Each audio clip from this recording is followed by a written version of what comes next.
ان کے ساتھ ہم بیٹھے ہوئے تھے ایک دفعہ، تو انہوں نے گفتگو میں بات کرتے کرتے انہوں نے حضرت آدم علیہ السلام کے اوپر جب بات آئی تو وہ بدو تھا، اور اس نے کہا کہ تم جانتے ہو کہ خلیفہ کیا ہوتا ہے؟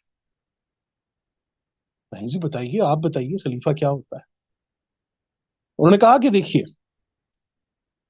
ایک شیشہ ہے کہ جس کے آر پار آپ دیکھ رہے ہیں، وہ شیشہ ایک شیشہ ہے کہ جس کے آر پار آپ دیکھ رہے ہیں، لیکن اسی شیشے کے پیچھے جب آپ ایک معجون لگاتے ہیں، ایک خاص قسم کا کیمیکل لگاتے ہیں،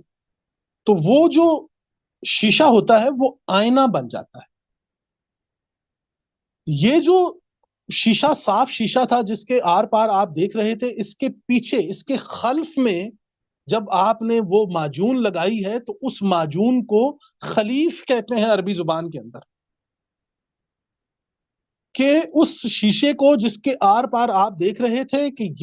یہ شیشہ جو ہے اب یہ خلیف وہ معجون لگنے کے بعد اب یہ آئینہ بن گیا ہے۔ تو پتا چلا کہ یہ پورے درجات جب پچھلے آپ دیکھیں گے تو معلوم ہوا کہ یہ وہ شیشہ تھا کہ جسے خلیفہ بنا کر آئینہ بنا لیا گیا، تاکہ وہ رب کریم اپنی کمال صفات کو انسانی ذات کے اندر دیکھ سکے۔ یہ وہ آئینہ ہے جی کہ جس میں آدم کی ذات میں وہ رب، وہ خالق اپنی صفات، وہ پھر بتا رہا ہے کہ وَعَلَّمَ آدَمَ الْأَسْمَاءَ كُلَّهَا، وہ آیت بھی آپ کے سامنے ابھی آپ نے بلکہ نکالی ہوئی تھی، وَعَلَّمَ آدَمَ الْأَسْمَاءَ كُلَّهَا، وہ آیت بتا کے اس نے بتا دیا ہے کہ جناب اب یہ اسماء کلہ میں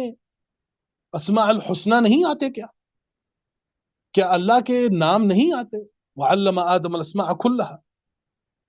ثم، اب یہ دیکھیے ثم کا ورڈ آیا ہے تو پتا چلا کہ مسافت آ گئی ہے اس کے پیچھے، دوری آ گئی ہے اس کے پیچھے۔ ثم عرضهم على الملائکة، اور پھر انہوں نے پیش کیا ملائکہ کے سامنے، فقال انبئونی، نبا کیجیے۔ تو یہ وہ علم آدم الاسماء میں آپ دیکھ لیجئے، کیا ان اسماء کے علم میں اللہ نے اپنے اسماء الحسنہ نہیں سکھائے آدم علیہ السلام کو؟ تو بیسیکلی یہ خلیفہ وہ آئینہ ہے، وہ آئینہ ہے کہ جس آئینے میں جب آپ دیکھیں گے تو آپ کو پتا چلے گا کہ the word of God is basically the work of God۔ وہ word of God جو ہے وہ basically work of God ہے۔ وہ جب اپنی صفات پیش کرتا ہے تو وہ یہ کہتا ہے کہ یہ آدم ہے، یہ ہے وہ آئینہ کہ جس کے اندر